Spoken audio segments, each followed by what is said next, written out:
अभी हम करेंगे क्लास 10th में चैप्टर है लाइट और वहां पर दो इवेंट हैं, that is a reflection and refraction. तो मैं दोनों चीजें बाय पार्ट आपको शो करता हूं। Reflection, what is the reflection? We have a polished surface that is a Z Z dash.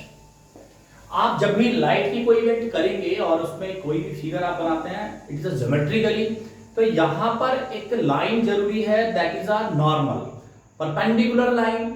जिस भी फिगर पर आप रिफ्लेक्शन या रिफ्लेक्शन दिखा रहे हैं, तो we draw a line of 90 degree, that is name is normal. और इसमें अ रे, इंसिडेंट रे, एक रे हम लोग डालते हैं, that is the incident ray. जो पहली रे डाली जाती है that is the incident ray, and coming the show of this coming by this arrow। और नॉर्मल से ये इंसिडेंट रे यहां पर इस पॉलिश्ड सरफेस पर एक कोलाइजन करेगी, टकराएगी, और after collision it bounce back in their own medium. उसी मीडियम में वापस लौट जाना, दैट इज अ रिफ्लेक्शन। अब हम लोग यहां पर इसमें एंगल मेजर किए जाते हैं, एंगल बेस्ड है। मैंने आपको बताया लाइट का जितना भी डेरिवेशन है that is angle based. Geometry, जो मैथमेटिक्स की एक ब्रांच है ज्योमेट्री, जहां पर आपके एंगल्स और ट्राइंगल टाइप फिगर शो की जाती हैं। तो नॉर्मल है और इंसिडेंट रे है, इसका मैं नाम लिख रहा हूं इंसिडेंट रे, यानी कि पहली रे।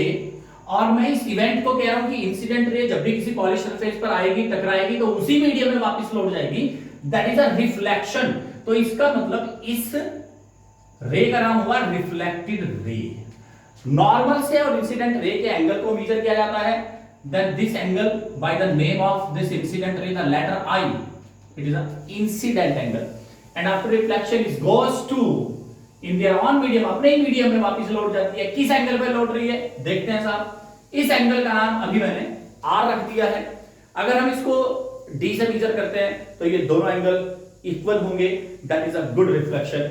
और इसका लॉ होता है, फर्स्ट है कि incident ray, reflected ray and normal lie in a same plane, ये एक ही प्लेन में लाई करने चाहिए। और that is the second law कि angle I is compulsory equal to angle R. Incident angle compulsory equal होना चाहिए एंगल ऑफ रिफ्लेक्शन के। चलिए, that is a good reflection. अगर एंगल आई एंगल आर के इक्वल ना हो तो क्या होगा साहब? अगर angle I is not equal to angle are, then it is a irregular reflection. Irregular reflection के बारे में बात करेंगे। अगर एंगल आर के इक्वल हो जाता है, दैट इज अ रिफ्लेक्शन।